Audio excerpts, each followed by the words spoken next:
Uxmal, I've said it multiple times. It's our second home. Well, for me, it's definitely my second home.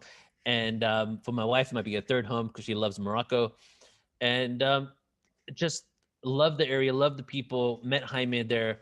And it's also an important Maya city which flourished between the 6th and the 10th century. And it was one of the best, it is one of the best preserved Maya sites. It's huge, bigger than the excavated area. It's also listed by UNESCO as a World Heritage Site. It seems like it was settled in the 6th century or earlier. It was between 850 and 925 that Uxmal fully established itself as the capital of a collection of lesser cities in the eastern Puk region. In a few slides from now, I'm going to talk about Puk architecture and the Puk region and what that is exactly. Along with other northern sites like Chichen Itza, Uxmal survived the collapse, which affected most other Maya cities in 900 CE, when there was a collapse there, mostly in northern parts of the empire.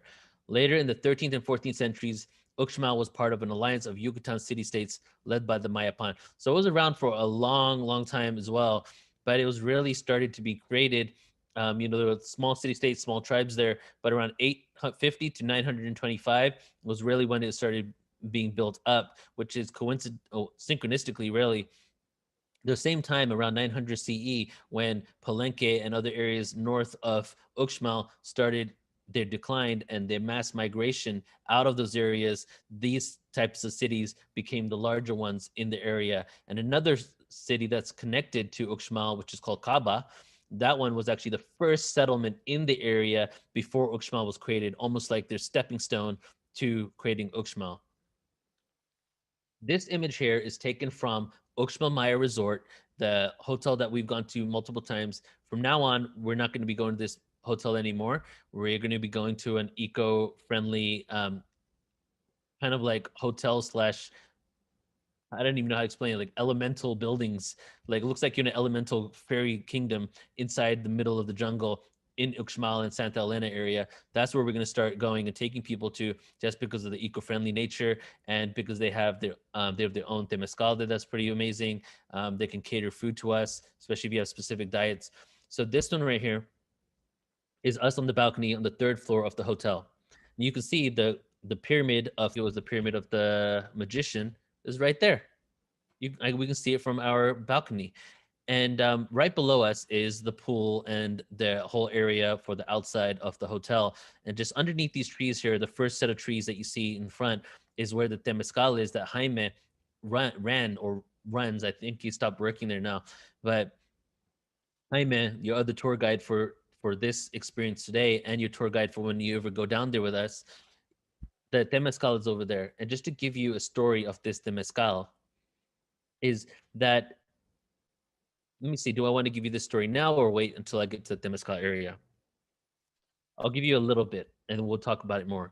So the Temescal there is part of the hotel, and Jaime is a descendant from local Mayan in the area. His grandfather was the local shaman in the area before the hotel even came about, and he would do temescales, which is sweat lodges.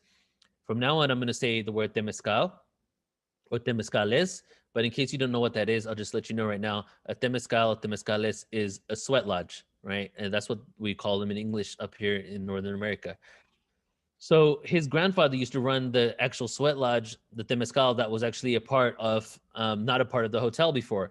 And then when the hotel came, they built it on, um, an area where there were actually archaeological ruins around them. Even on the property of the resort, there's actually some structures out in the front that they've utilized for, basically, when you enter, you can see these ruins when you enter the resort. And when the hotel came about, they hired him and his cousin to run the Temescals because they were the local shamans anyway. So what has happened is that a lot of these hotels, all the regular Temescales that were available for, the Maya people and using the ancient ways, began being shut down, and then the hotels took them all over, and then they hired the local Maya who were the descendants of these shaman, and then put them in the hotels to work for them at pennies. So this is us looking over there. And also through this jungle, there's a road that takes you there. It's around 5 minutes to drive to the site. You can see all the sites actually right here. Like even on all the way to the right, you can see another structure here. So it's like 5 minutes to drive, or it's a 20-minute walk through the jungle, which is a very beautiful walk as well. And we took that walk before. I'm not going to show the video of us walking through it. That will probably be on our YouTube sometime in the future. I'll put that video out there. So at Uxmal, we have something called the Pyramid of the Magician, which is a structure that had two separate building phases, beginning in the 6th century CE and ending in the 10th century. The pyramid is distinctive for its rounded corners, which makes it almost oval in shape when seen from above, making the pyramid unique in Maya architecture. A steep staircase embellished with carved masks climbs the west side and reaches a doorway carved to represent the mouth of a serpent monster. And here it is. So let's read that part again so we can compare it to the actual image. The pyramid is distinctive for its rounded corners, which makes it almost oval in shape when seen from above, making the pyramid unique in Maya architecture. A steep staircase embellished with carved masks climbs the west side and reaches a doorway carved to represent the mouth of a terrible serpent monster. So look at this.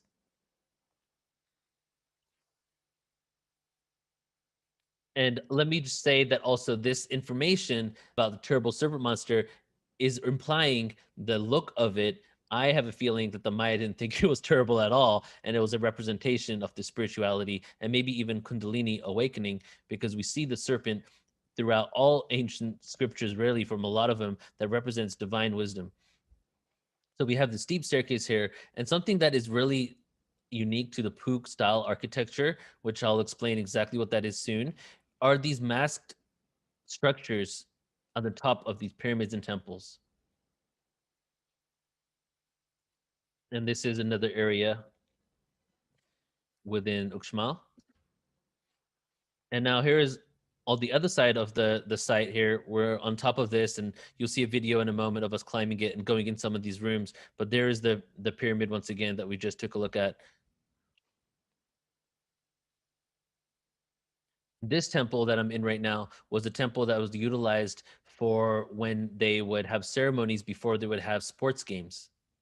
That is what has been, how we have been told it was used for.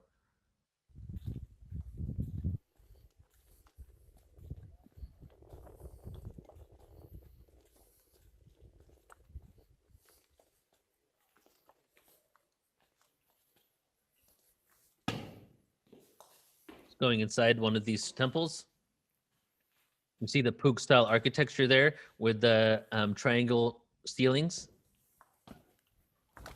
pyramid style ceilings.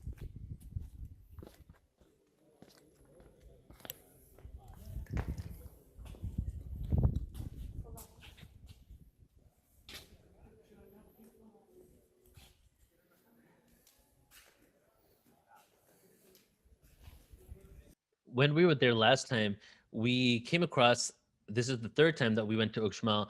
We came across a group of people from Japan that was a spiritual group that I looks like they traveled the world maybe different times to go to ancient sites and connect to the spirituality of that area. So we saw this when we were walking there, and we just decided to take a video of it. They were cool with it, and we had a brief connection afterwards, and we exchanged a few smiles and a lot of energy without having to speak. And then we just kind of stood there around them too. But it was beautiful to watch because they were just like right in front of the pyramid of the magician, just absorbing the energy of the antiquity of this area.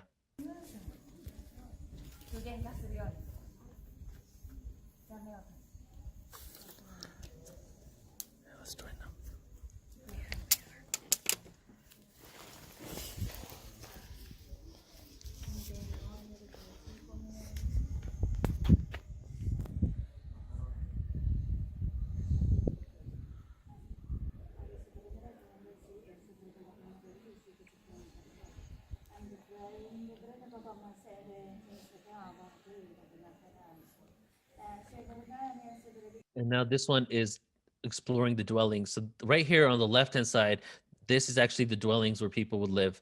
And unlike many of the pyramids and temple structures that are still pretty much intact and have been repaired, these really haven't. First of all, it seems like they don't invest the time and energy really to rebuild houses like this.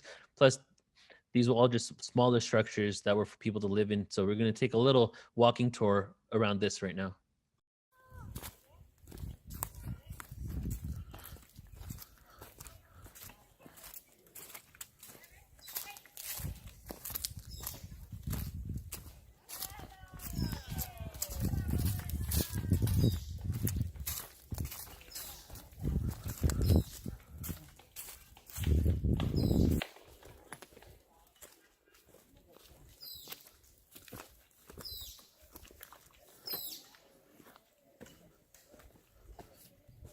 this temple here.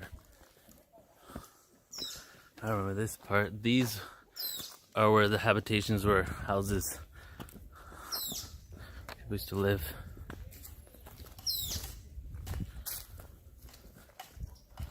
Let's go inside this temple.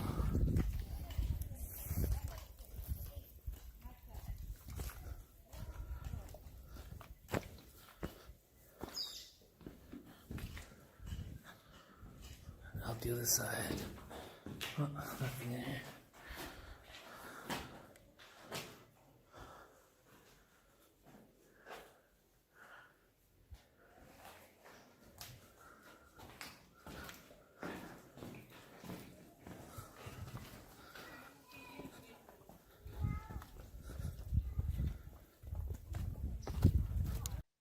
The Maya had a really keen knowledge of acoustics and just how to make structures. Some of the things that you really notice when you're there about the architecture are amazing. And one thing that you find there that you find on a lot of ancient sites is their understanding of acoustics, frequency, and sound.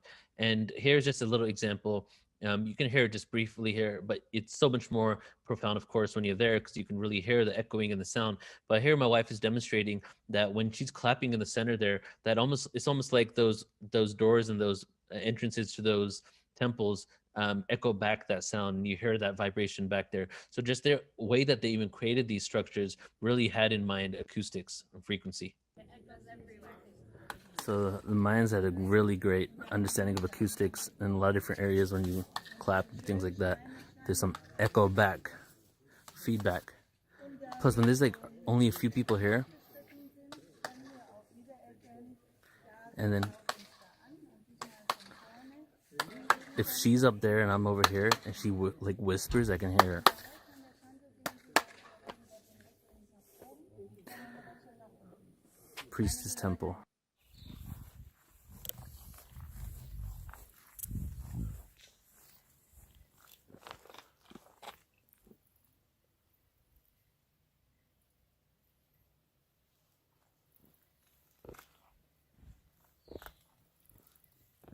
Notice again the masks statues on the building, which is the Puke style architecture that you see that quite often in that region.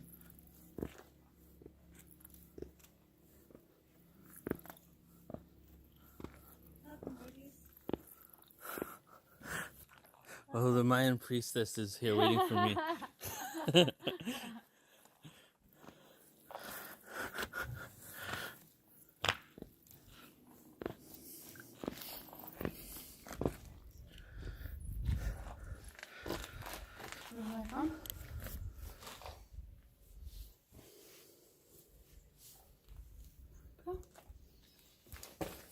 Wow. Extremely damp on here.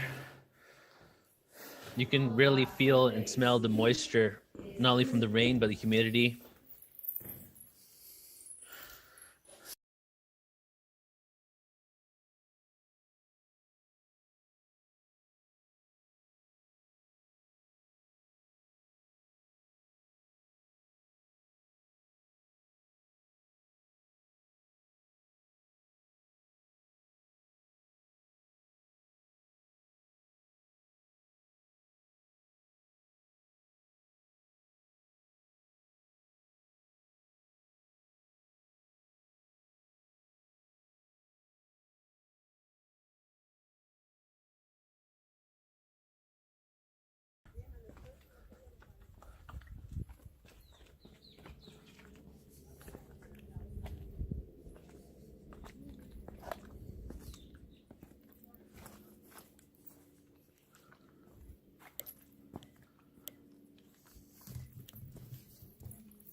All right, so this one right here is the documentary we created on Uxmal, and this was actually footage taken from the first time we're there. Got quite a lot more footage after these first two times. This one's just kind of an overview, a general view of the area when we first went to see it.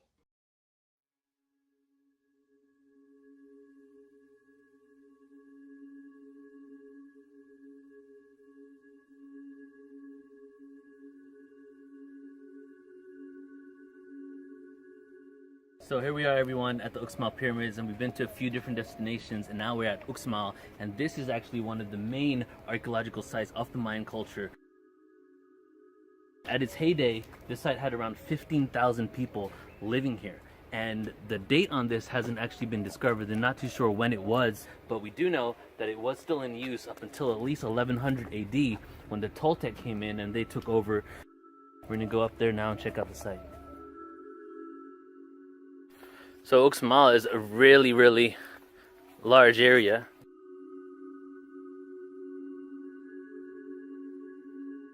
This was one of the main sites for Mayan culture and Mayan empire.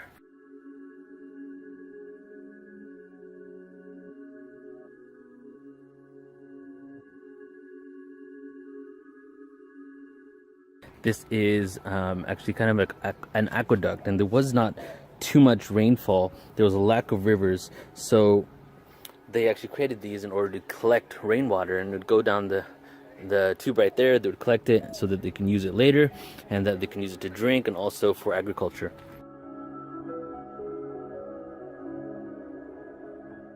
You can see here the main pyramid in Uxmal, and as you can tell, a lot of this actually has been reconstructed.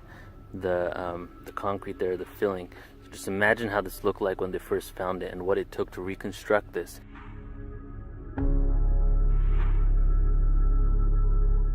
So they had to put in some time and energy to get this up to be able to sustain and last longer.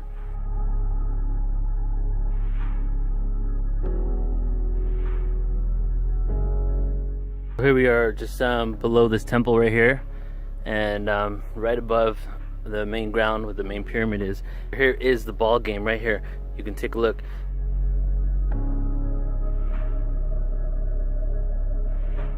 You can see the hoop.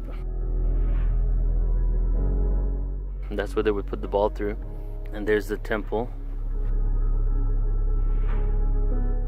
There's a lot of speculation as to what some of these things were used for, but it seems that this right here could have been a ceremonial area where rituals and rites and different ceremonies were performed before they would have the ball game at the field.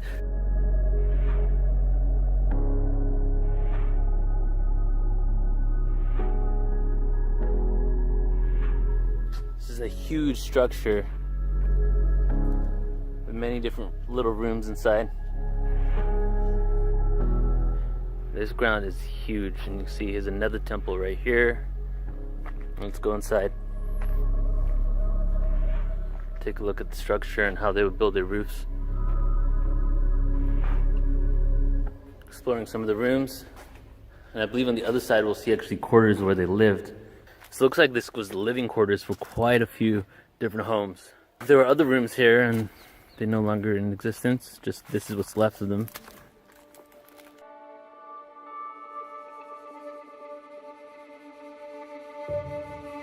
Meditate and levitate. Waves of frequencies resonate higher. I'm connected with the provider. Source of cosmic energy. We're going to be one single entity. Expansion remedied. Oneness must breathe. Exhale and let free. Consciousness to be. Experiences you and me. Souls of interdimensional beings to feel, hear, and see. This third-dimensional planetary existence, all time can be found in one instance. In this realm of linearity, atoms in anarchy, quantum polarity, the epitome of creation, facing our egos, acquiring patience, waiting to let go of our nations and join the federation of souls that will take us to the fifth world.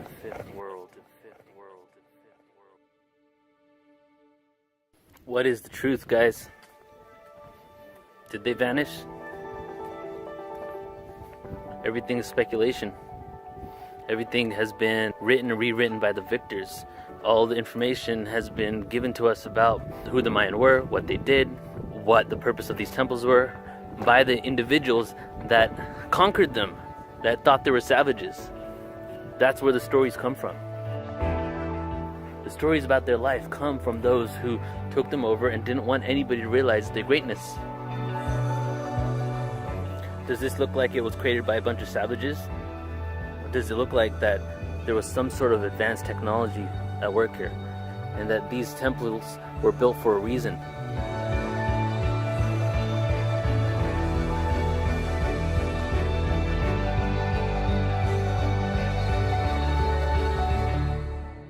Uxmal is going to be a central hub of outdoors down in the Yucatan. We're starting with one a year, but I'm pretty sure it's going to take off. It's, we only have like 4 or 5 spaces left, and we're leaving it at like 9 people tops maximum, just so we can really, travel together and all that. But Santa Elena is where that eco-friendly hotel. So around our 10-day tour, around 4 days are around is around this area. Santa Elena as the hub, Uxmal as the main site that we're going to see, Caba, which is right after Santa Elena, the second main site, and then the third day is going to be not only the Cacao Museum but other lesser known sites that hardly anybody goes to. You do need, it's best to have a car in this area, which we'll have. But if you get dropped there by a bus, the only place you can really go to on a bus is the main Uxmal area. You can't really drive 30 minutes to the other sites. So the reason why a lot of there isn't as much traffic as some of these sites that you can see is because some of these sites are actually you need a car to go to. So first of all, it's at near Uxmal. Most people go there by bus or get dropped off there. Not everybody has a car, and it's not really right next to the main hotels 30 minutes away. So you have lesser and lesser people going to these places around the area. Also, why there is less people there, for example, in Uxmal, which is the main site there, is I choose the best time of year to go. And the best time of year to go is when we're going to be going for this tour, which is just before Thanksgiving into Thanksgiving week, because it seems like there's the least amount of people there. At some places, we had like almost the entire place to ourselves, like hotel, it seemed like there was very few people there. So that's a really good time to leave because Thanksgiving, most people don't leave to go to Mexico. This stay in the States in order to basically spend some time with their family. So we had a really great opportunity to go there every single year at times where there's less people. Plus, I didn't go on Friday, Saturday, Sunday. Whenever we go down there, we stay there for weeks. So on Friday, Saturday, Sunday, we're doing other things. During the week is when we chose to go to these sites because there would be less people there, less traffic, and we'd be able to get great footage. So now we're moving on to Santa Elena. And Santa Elena is the city that is right next to Uxmal, 20 minutes, maybe 30, not even 20-minute drive from Uxmal. It's where Jaime and his family live. This is his sister there and his niece. We went to the center of town together and got some ice cream one day. And we just hung out there. Now in Santa Elena, they're now discovering ancient sites there as well. And here is the location on Santa Elena. Let's take a look at here on Google Maps, and you can see Uxmal right there, right in just in the middle, just a little bit below where my cursor is, and Santa Elena right there, 20-minute drive. And then Tikul is the other major city. Tikul is the larger city than Santa Elena, and Muna is the even larger city. So we have Uxmal, Muna, Tikul, and Santa Elena. The majority of the people living in these cities are all, if not almost all of them, are really Maya descendants. Some of them, that let me just say that again. Yeah, most of those people in those areas are Maya descendants, and the people that work in these hotels that go to these areas come from these villages and these towns. And all of these cities used to have Maya names. They've been changed over the time because these cities actually existed hundreds, if not thousands plus years ago, but they had completely different names at those times. So in Santa Elena, we have Jaime and where his family lives. This is the last time we went there.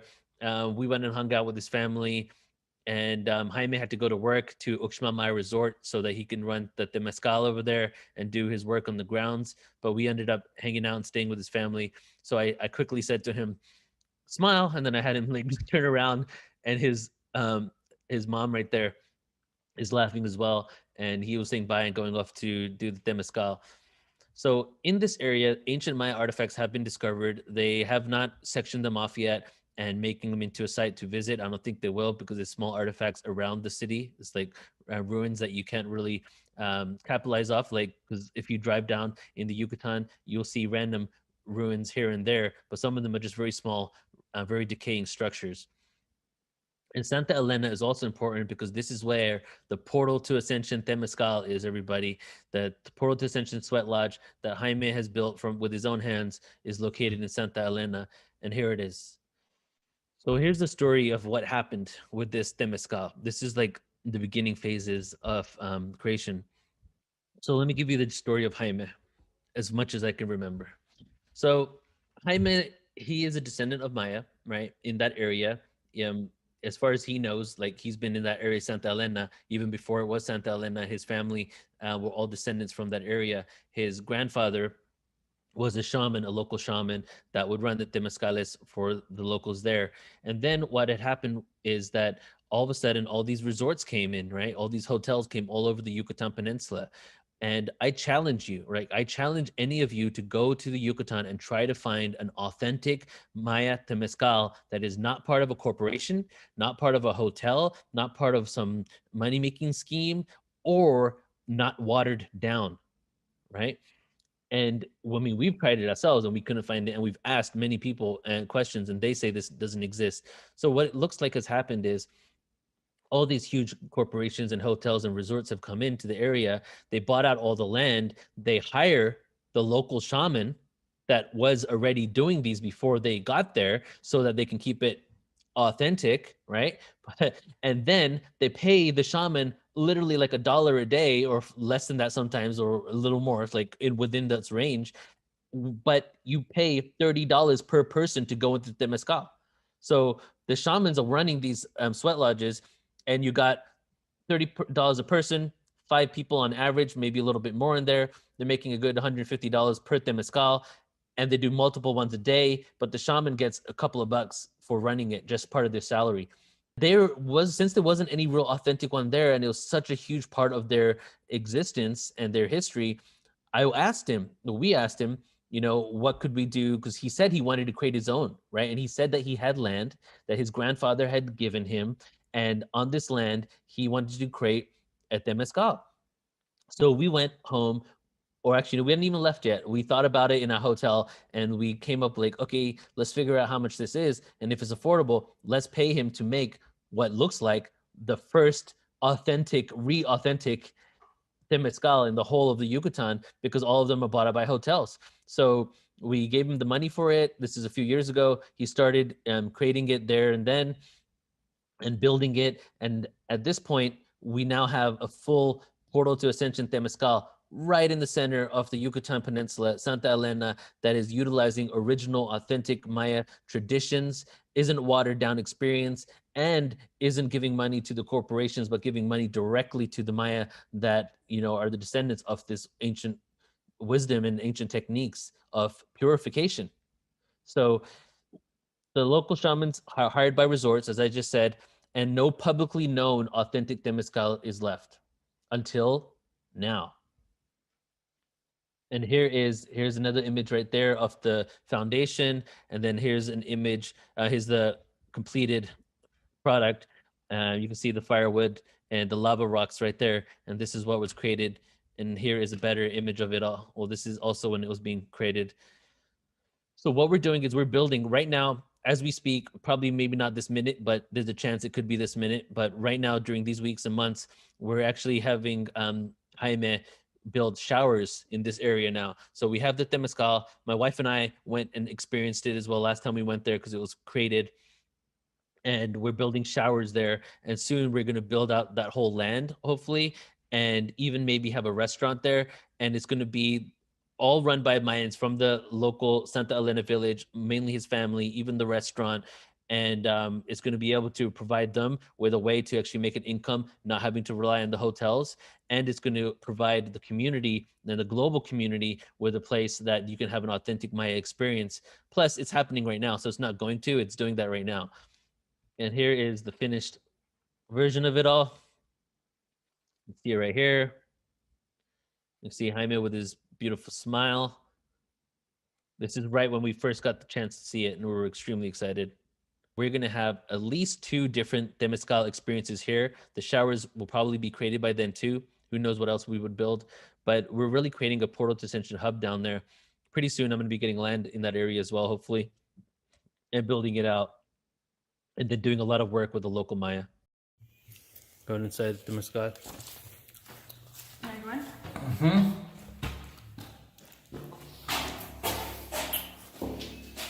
This is it. You guys are gonna come join us. This is where we'll be 3 days of the Temescals while we go to the archaeological sites as well. It's beautiful. Handmade by this guy right here.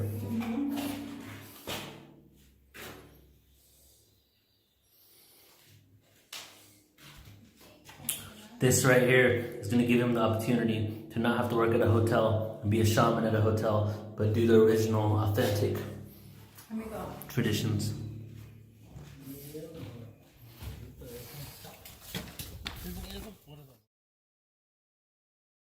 The journey that we really want to facilitate here is when we take people down there, and what I want to do through what I'm showing you right now is that we've seen so many presentations, well, I have personally, and going to conferences and being in this spiritual disclosure true world history community has been a lot of esoteric information about the Maya, fifth dimension and the Maya, aliens and the Maya, where did they vanish, the Maya, their vibration, their frequency information, you know, all those deeply esoteric principles. But when you go down there and you have a hands-on experience of them, and you get to know a few of the local descendants, you heard their stories, and then you see their architecture, it's an entirely new perspective that a lot of people don't get to really experience when we're just listening to presentations on it. So the intention of this presentation is to introduce you to their area and introduce you to the structures and the reality of the people there and what they built.